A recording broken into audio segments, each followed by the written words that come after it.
Developments trickling in for ACHR and Joby in the U.A.E. Hold up, I want to thank you. We're at 1,000 subscribers, but that's not all. We're doing a celebration live stream on Sunday, and it's going to kick off eVTOL Weekly.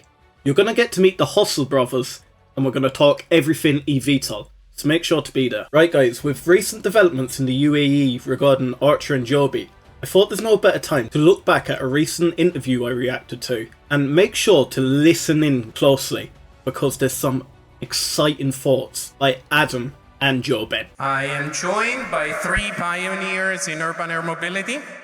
Adam from ACHR, Akhil from the GCAA, and JoeBen from Joby. So without further ado, before we launch ourselves into answering our question, if you can introduce yourself, Akhil, if you want to get started. Yeah, good afternoon, everybody. Happy to be here in the DriftX, seeing all the stakeholders under one roof. My name is Akhil Zaroni, the Assistant Director General of Civil Aviation Authority of the U.A.E. So I'm looking after the... Now, before we get into this, Joby actually have secured a nice deal with the U.A.E. and I have a video that I just released a few days ago, so if you haven't checked that out, make sure you do. Safety sector. Thank you. Thank you. JoeBen. Good afternoon. My name is JoeBen. I'm the founder and CEO of Joby Aviation. It's really a pleasure to be here. Very grateful to the Saudi cluster, to Audio, for DMT, and for the entire Abu Dhabi ecosystem for the very warm welcome and the incredible lean in on this exciting new age of mobility. And last but not least, Adam. I'm Adam Goldstein, the founder and CEO of ACHR Aviation. I'm also very excited to be here, very thankful for this opportunity and thankful for the collaboration with the whole U.A.E. ecosystem, the regulators. Thank you, Akhil, and thank you to all of our partners out there as well. Excellent. So let's get into the conversation. So more and more of the experts in the sector sees U.A.E. as the first country in the world to offer regularly scheduled urban air mobility services. Could you please describe how you're preparing for day one? What is your strategy for this market, and how do you plan to scale the services? Adam, if you can get us started.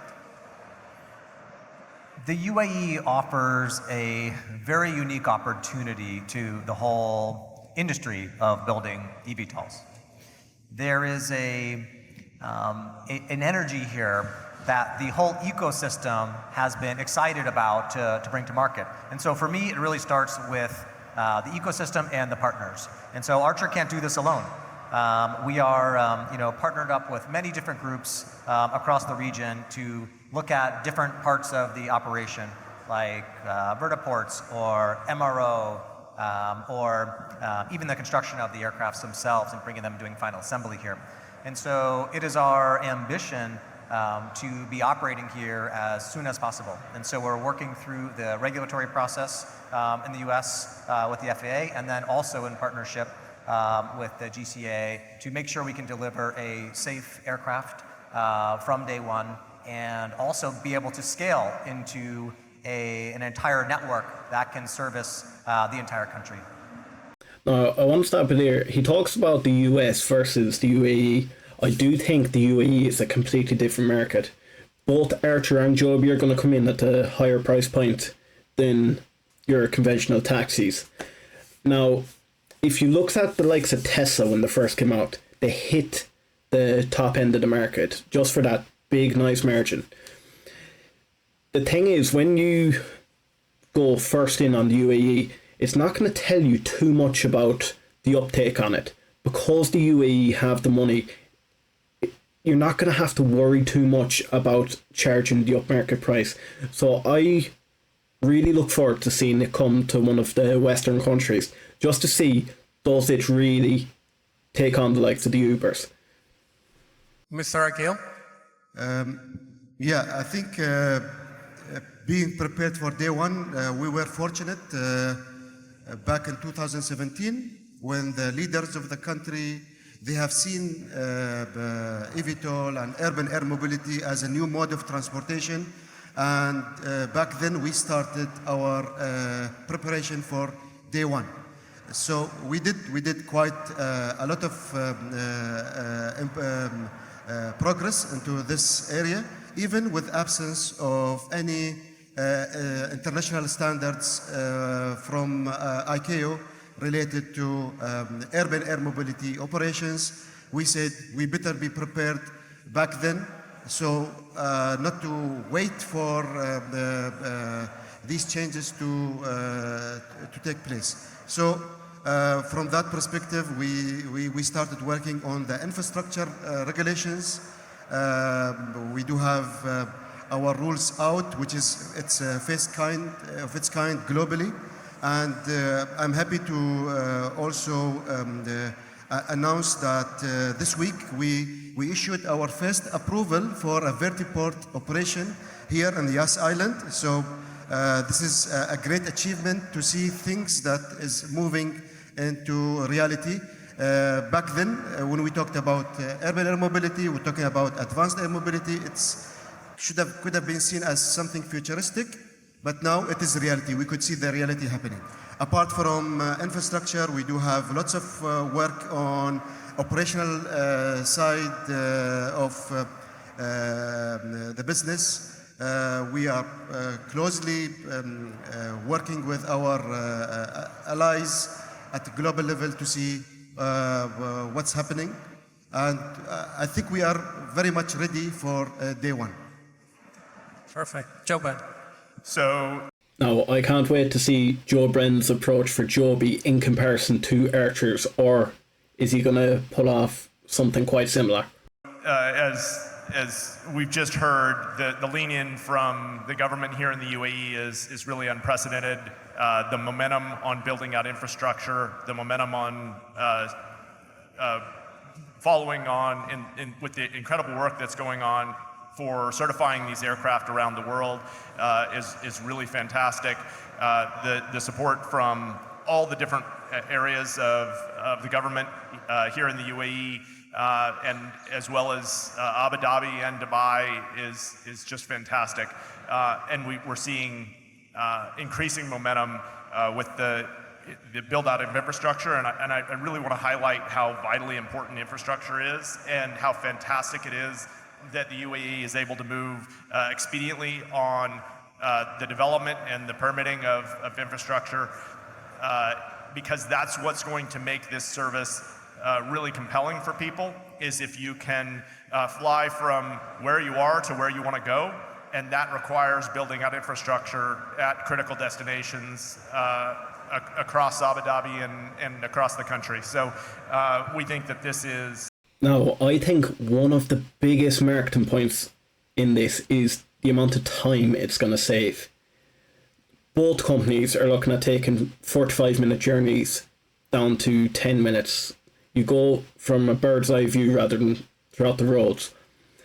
I think both companies need to sell it more as it'll save time rather than it'll be a better service. A fantastic highlight for how fast and how inviting the U.A.E. is for this new mode of transportation. And Adam, now that we're talking about infrastructure, can you tell us what Archer is doing on the infrastructure side? Yeah, so it starts with understanding where people are already moving. And so what we've done is looked at the points of interest and really tried to understand where people want to go, because the commitment to build infrastructure is quite significant. But the good news is there's actually a lot of infrastructure that's already in place. And so it's exciting, that Akil has talked about, the first vertiport here actually being constructed. But I think over the next 12, 24, 36 months, you're going to see a lot of announcements around points of interest. First, I think it will start with obvious points of interest where people are going to. But very quickly, there will be opportunities for even local business operators to start adding new vertiports, because it can be a value creation opportunity for the businesses themselves. So, for example, I lived in New York City for many years. If you live closer to the subway, your real estate was typically more expensive. If you live closer to vertiports, your real estate might be more valuable because you're offering access to this incredible transportation service that will really help move the way you move on an everyday basis. And so we'll make sure we're partnered with all the right players in town and really work to make sure we build out a compelling operation that everyone can use. That's not unique to Archer, but is really helpful for the entire industry. Excellent. Well, thank you.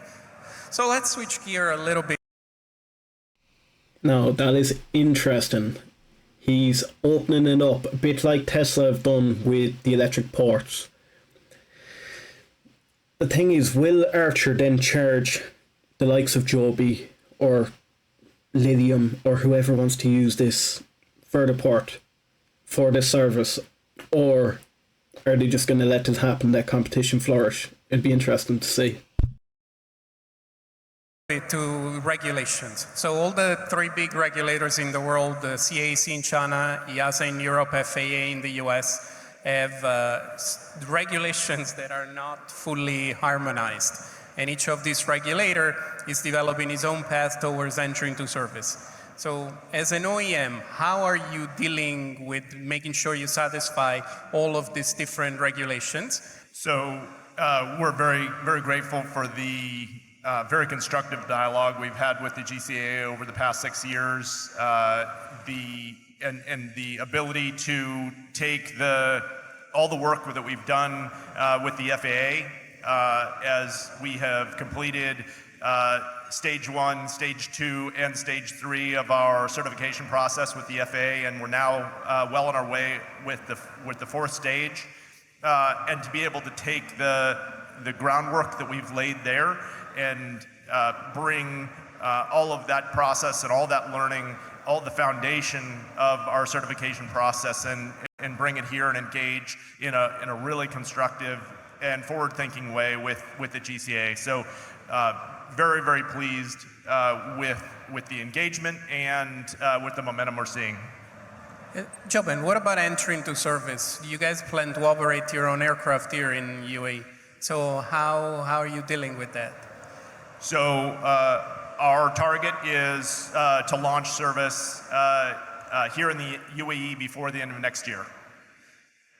And Adam, you are working with large local partners for entry into service. Can you tell us a little how you are approaching it? Yes, so as I mentioned earlier, I think the ecosystem is what's critical to building a big sustainable business that can scale.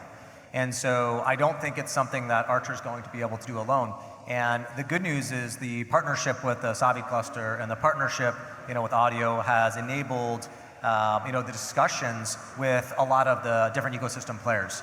And so there's a lot to learn about the local markets, and there's a lot to learn about how a lot of the business is done here. So for example, there's a lot of really great companies here like Etihad Training, which has an incredible amount of experience training pilots. And so when we start to think about how the pilot network needs to grow for urban air mobility, it's not just urban air mobility, it's these pilots continue to build hours and go on to fly larger aircraft and to be an enabler to one of the challenges across all of aviation, which is a shortage of global pilots. And so I think the critical part here is it's not just about Archer, it's not even just about urban air mobility, it's about the aviation industry bringing a new form of safe transportation that can help, not only just help the way people move, but also help grow a really important business here in the U.A.E. Thank you. Now, Adam goes on about infrastructure. I've got a question for you. Comment below if you could ever see a collaboration between Archer and Joby, or will they just remain separate entities? It'd be interesting to see your thoughts. So if we shift gear a little bit, right? When we talk about electric aviation, we always talk about sustainability. And aviation has a big goal to be net zero by 2050. And eVTOL will be a small but continuously growing piece of this net zero goal. So what are the efforts that your company is pursuing to make sure you're going to have a positive impact on emission, especially consider that you will be using lots of batteries? What is the impact of the grid energy cleanliness on your emissions? So sustainability is a core tenet of our values at Joby. We have committed to source 100% of the electricity that goes into running our manufacturing facilities from renewable sources. We have also made that commitment for the operations of our aircraft.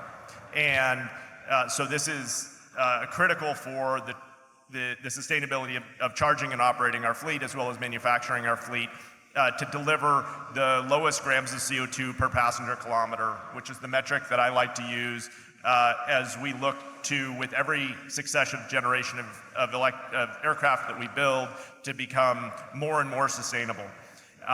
And I'd also like to highlight the incredible work here in the U.A.E., both on renewable energy, but also on green hydrogen and the generation of hydrogen. In my view, hydrogen electric propulsion is a critical unlock as we take the technological breakthroughs that have come with the generation of battery electric aircraft, and we apply them to more and more of the aviation missions. And so I think that we're just at the tip of the iceberg, and the opportunities before us for taking these technologies and scaling them is really exciting. And the work that the Savvy Cluster is doing and the emphasis that the U.A.E. is putting into building the next stage of aviation here in Abu Dhabi is really unprecedented. And Adam. Now, the hydrogen project will open up Joby like keys to even more capital.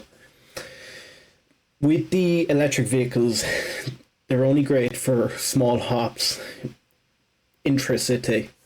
With the likes of your hydrogen, you could go from city to city. You can imagine the capital there will be insane. How are you guys looking at sustainability?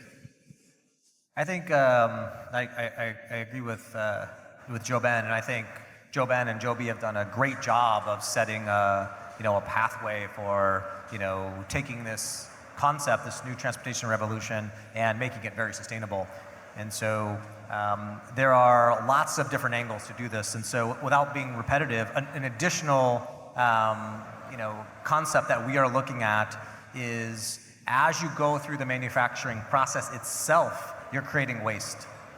And so there's second life batteries, which I think are very interesting as a ways to not just recycle the batteries, but actually still use them, because the batteries will still be very valuable by the time we remove them from our aircraft, as they'll still have a very high state of health. But as we look at the manufacturing process itself, so if you look at the auto industry or even the aviation industry, what percentage of the vehicle becomes scrapped? And that stuff just gets effectively thrown away. And so as you look at the entire process from the start to the very end, where are additional areas that we can scrap? So composite is a good example. So what percentage of the composite gets scrapped during the build, and what percentage can we reuse? Maybe it's in another product, or maybe it's in a way that we just recycle that. So I think it's the entire life cycle. It's not just the operations. And so I look forward to working with the industry and hopefully finding new creative ways to do that, and learning more from what JoeBen has done at Joby in terms of really creative solutions to make sure this is a fully sustainable product. And I think you hear here, it's a very holistic approach. So you can just look at the vehicle. It's a little bit like the electric car, right? My car is greener than yours, but then I never drive it, but all the carbon emission went into making the battery. So interesting. One more question. So public acceptance. We always talk about public acceptance, and it's really one of the great unknowns for our industry. The majority of the public doesn't know what an eVTOL is. Before we go into a public acceptance, hit that subscribe. We want some public acceptance. We don't even agree on how to call them. So how they will react, this community, to this new form of transportation, we don't know. Will they fly on it? And even more important, will they be accepted on being flown over? So I would love to hear from you guys. How are your teams working in UAE this possible issue? And what are you doing to educate the public so that they become a net supporter for this industry as opposed to what we're seeing maybe now in Paris? JoeBen. So I think this is critical. This is one of the most important points as we look to launch the service and scale it. And as a result, as we looked, when I founded the company nearly 15 years ago, I set out safety and noise as the two highest priorities for the design constraints on the aircraft. We wanted to build an aircraft that was dramatically safer than small aircraft today, that was redundant across every system on the aircraft, very similar to a large commercial passenger jet. And we've been really pleased with the results we've been able to achieve there. In addition, on the acoustics, in our view, in order to take passengers where they want to go, in order to get takeoff and landing locations permitted close to where people live, these aircraft have to be dramatically quieter than today's aircraft. Now that's important. When we're talking about these aircraft, we're not talking about ones or twos. We're talking about an ecosystem of up to hundreds, if not thousands. So we can't have them as loud as your conventional helicopter. And I like the way both Joby and ACHR have tackled this acoustic problem. And so we've spent the last 15 years developing an extraordinarily quiet vertical takeoff and landing aircraft, which we've had NASA come out and measure, where we took and they laid out an array of microphones and measured the acoustics of our aircraft in all of the different modes of flight, and showed that it was dramatically quieter than a helicopter, both in takeoff and land and in overflight. In addition, it's not just quieter in an absolute sense, it's also the quality of the sound. Rather than the low frequency whop whop of a helicopter, which travels long distances and shakes buildings, it has more of the sound of the wind in the trees. And we think that, so it's not just the absolute sound level, but also the quality of the sound, which is really crucial to having people want to have a vertiport close to them. And as Adam said earlier, the value of real estate is driven significantly by its access to new transportation modes, and we think that this will become the most coveted transportation mode, and therefore will have a really profound impact on real estate pricing. And so we're very excited about the acoustic signature of our aircraft and its ability to be welcomed into the communities we wish to serve. And I have witnessed both their airplanes. And I remember when I see Adam airplane, there was a helicopter taking off. We couldn't hear your airplane. And when I came to see you guys at Joby, I remember it was the first time in my life that I saw an airplane, but I didn't hear it. We had to be quiet. It's like, quiet, listen. It's the opposite of what actually usually happens, that you're like, oh great, there's an airplane. So Adam, JoeBen concentrated on noise. What else do you think it's needed for public acceptance? Yeah, I totally agree that safety and noise are the priorities in terms of public acceptance. But I'll add one other kind of layer, which is more of an emotional layer. I remember in the very early days, I was speaking with Dr. James Wong, who's in the audience over here, and one of the things that was really interesting and offered an incredible potential was you can make these aircraft look really cool. Aircraft don't have to look the way they've always looked, which is your typical tube and wing type of plane. All airplanes effectively look the same. You can build a really good looking aircraft that drives an emotional response, the way that we build cars today. And so cars today, people love their cars. They're attached to their cars. And I think that love for aviation,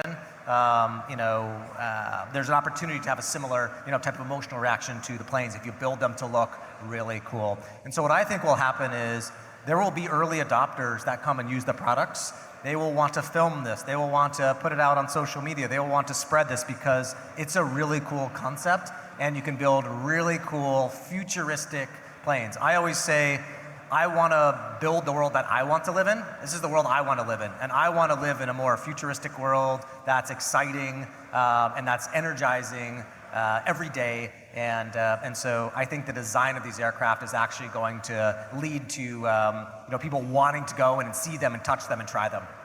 And before we go to you, Akhil, very quickly, what is the answer from both of you about this criticism? It's going to be a toy for the rich.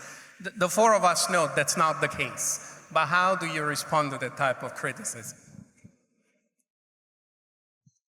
I'm sorry, there was a bit of feedback. I didn't catch it.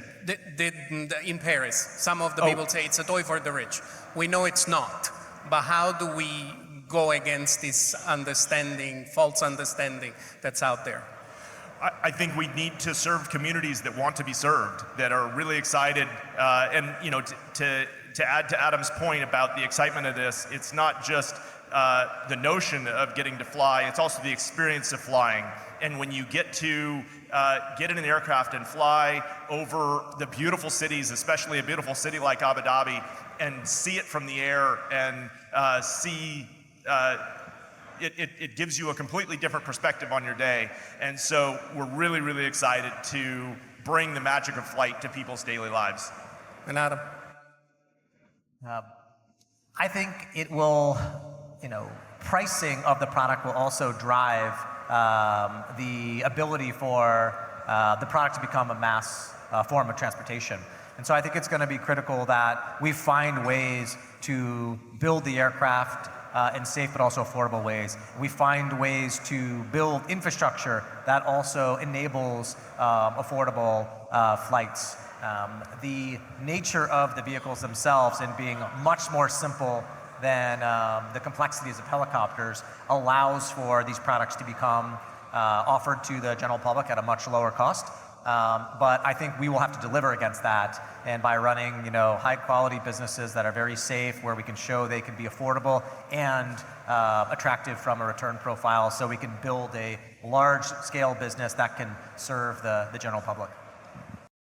Now, I don't know why both companies don't just sell the time-saving aspect of it. I think that's going to be massive for the general public to accept this. So, do you think this will make both Joby and ACHR keep rallying? Or do you think there'll be a pullback? Well, I've done a bull case on the two, so make sure to check that out next.